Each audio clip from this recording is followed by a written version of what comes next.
Hello everyone and welcome to another episode of the Wise Decision Maker Show, where we help you make the wisest and most profitable decisions. I want to talk today about a new study that uncovers the secrets of remote work productivity. Let's talk a little bit about the study, and then we'll talk about the broader context in which the study functions, what it shows us, what it doesn't show us, what we know about remote work productivity. So this is a surprising study for some people. The Becky-Friedman Institute found that remote workers saved 2 hours per week in 2021-2022 because they didn't have to commute mainly. And 40% of the time saved was allocated to work activities. So that's 45 more minutes of work per week. This study confirms lots of previous data showing that workers are more productive when they're working remotely. So let's talk a little bit about that data. There was a Stanford University study that found that remote workers were 5% more productive than in-office workers in the summer of 2020. When we just made the transition, we're figuring out, okay, the lockdowns, how do you do your work remotely? The productivity difference increased to 9% by the spring of 2022. So it increased. People didn't become less productive, they became more productive by the spring of 2022 because of organizations became more familiar with remote work practices, how to collaborate more effectively remotely, managers learned how to lead teams remotely, how to coordinate projects, and they invested into technology to support it. Both organizations invested and workers invested into their work from home offices and ability to work from home effectively. Now, overall, we have extensive data that remote work leads to higher productivity. Employee monitoring software is one example. It found that remote workers are more efficient than in-office workers by at least 5%. And a National Bureau of Economic Research study on productivity found that tech, finance, and other remote work-capable industries, they increased by their productivity 1.1% per year on average from 2010 to 2019. But during the pandemic years of 2020 and 2021, they increased their productivity by 3.3%. And these are, again, remote-capable industries. What about jobs requiring in-person contact, like restaurants and so on?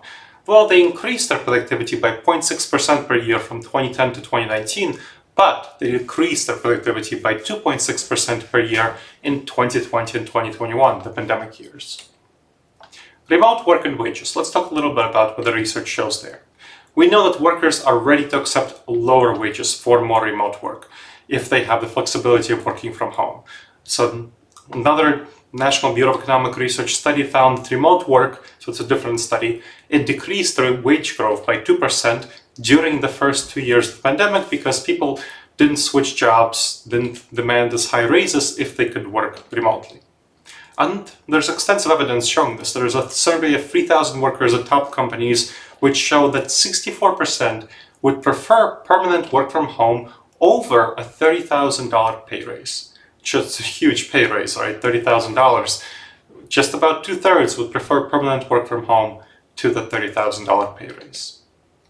Now, what are the benefits of remote work productivity? Well, employees are just more able to accomplish more tasks in less time when working from home because they are not wasting their time commuting, as we saw from the Becky-Friedman Institute research that they spent a lot of the time, 40% of the time that they didn't waste commuting on their work.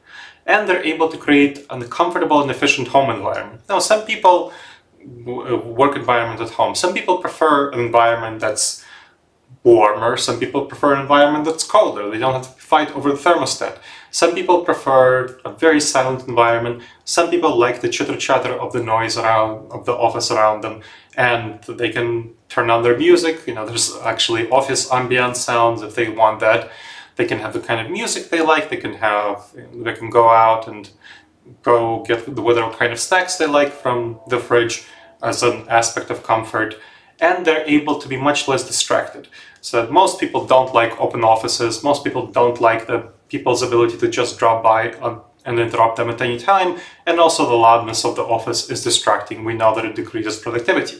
So they're able to stay much more on task and avoid distractions when they're working from home.